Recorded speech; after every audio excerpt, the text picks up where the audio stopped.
Hello everyone, আসসালামু আলাইকুম। This is Habiba from sticker visa. আমাদের সাথে আছে নাইম স্যার। আজকে আমরা বিভিন্ন দেশের ভিসা ক্যাটাগরি নিয়ে আলোচনা করব। কোন ভিসার জন্য কি ডকুমেন্টস লাগে? আমাদের ভিসা যারা বাইনজিসে যাচ্ছে তাদের কিছু কমন প্রশ্ন থাকে। সেই প্রশ্নগুলোর উত্তরগুলো নাইম স্যার আজকে আমাদেরকে দিয়ে দিবেন। স্যার এরকম অনেক কেসে দেখা যায় অনেকে দেশের বাইরে থাকে। তারা আমাদেরকে নক করে ভিসাটা স্ট্যাম্পিং করানোর জন্য। এইসব ক্ষেত্রে আমরা কি ভিসা দিতে পারি? ভিসা স্ট্যাম্পিংটা যদি সার্বিয়ার ক্ষেত্রে হয়।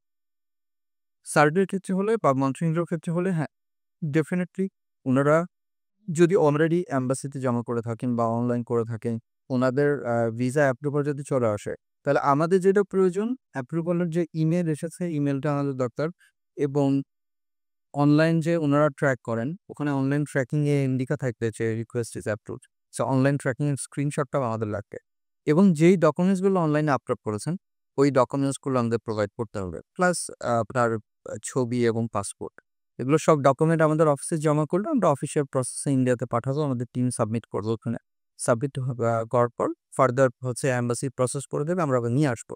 সো উনাদের ইন পারসন যেতে হবে না। অনেক ক্ষেত্রে অনেক দেশের ক্ষেত্রে এমন হয় যেমন আমি যদি পর্তুগালের কথা বলি, পর্তুগালের ক্ষেত্রে নিয়মটা হচ্ছে যে ইন্ডিয়াতে যাবে, গিয়ে অ্যাপ্লিকেশন জমা করবে। ওরা পাসপোর্ট ভেরিফাই করে অ্যাপ্লিক্যান্টকে রিটার্ন করে দেবে। অ্যাপ্লিক্যান্ট ইন্ডিয়া থেকে বাংলাদেশে চলে আসবে। যখন ভিসা ইস্যু হয়ে যাবে, তখন এম্বাসি থেকে রিকোয়েস্ট করে যে তোমরা আবার পাসপোর্টটা আমাদেরকে পাঠাও। তখন আমাদের যদি অফিসিয়াল অথরাইজেশন দেয়, সেটা হচ্ছে আমরা on behalf of the applicant, তখন সেকেন্ড টাইম অ্যাপ্লিক্যান্টকে যেতে হয় না। আমরা হচ্ছে পাসপোর্টটা ইন্ডিয়াতে পাঠাই।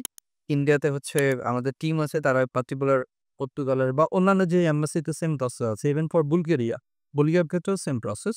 ১ম বার গিয়ে তারপর চলে আসতে হয়। পরবর্তীতে হচ্ছে যখন আমরা পাসপোর্টটা পাঠাবো, আমাদের টিম জমা করবে ইন্ডিয়াতে। জমা করে তারপরে হচ্ছে ভিসা হয়ে গেলে আমরা নিয়ে আসবো। এখানে আর্জেন্টিনার ক্ষেত্রে একটা প্রসেস আছে। যেমন আর্জেন্টিনার ক্ষেত্রে আমরা যেটা করি, ১ম এই হচ্ছে সমস্ত কাগজপত্রগুলো আমরা এম্বাসিতে জমা করি। সব ডকুমেন্ট যদি ঠিকঠাক থাকে, তাহলে এম্বাসি একটা পার্টিকুলার টাইম দেয় যে কোন সময়ে অ্যাপ্লিক্যান্টকে ইন্ডিয়াতে যেতে হবে। কারণ আর্জেন্টিনার ক্ষেত্রে ডকুমেন্ট আমরা ফার্স্টে জমা করতে পারি। অ্যাপ্লিক্যান্টে যেতে হয় না।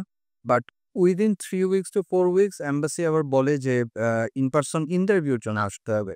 সো তখন অ্যাপ্লিক্যান্টের ইন্ডিয়ার ভিসা যদি থাকে, তাহলে সেই অনুযায়ী, অথবা না থাকলে এম্বাসিতে রিকোয়েস্ট করে ডেট হয়তো এক্সটেন্ড করে নিতে পারে ইন্টারভিউ। নিয়ে তারপরে ইন্ডিয়ান ভিসা করে অ্যাপ্লিক্যান্ট হচ্ছে ইন্ডিয়ান এক্স-ডব্লিউ-2 ভিসা করে তারপরে ইন্ডিয়াতে গিয়ে ইন পারসন মানে ফিজিক্যালি হচ্ছে ইন্টারভিউ অ্যাটেন্ড করবে এবং পাসপোর্ট জমা করবে। জমা হওয়ার পর উইদিন 2 to 3 ওয়ার্কিং ডেইজ সাধারণত এরকম সময় লাগে, বাট এট বেস্ট 1 উইকের মতো লাগে। এর মধ্যে ভিসা ইস্যু করে দিবে বা ডিসিশন দিবে। সো যেই দেশগুলোর ক্ষেত্রে অ্যাপ্লিক্যান্ট সেকেন্ড টাইম যাওয়া লাগে না, আমরা ভিসা স্ট্যাম্পিং করতে পারি।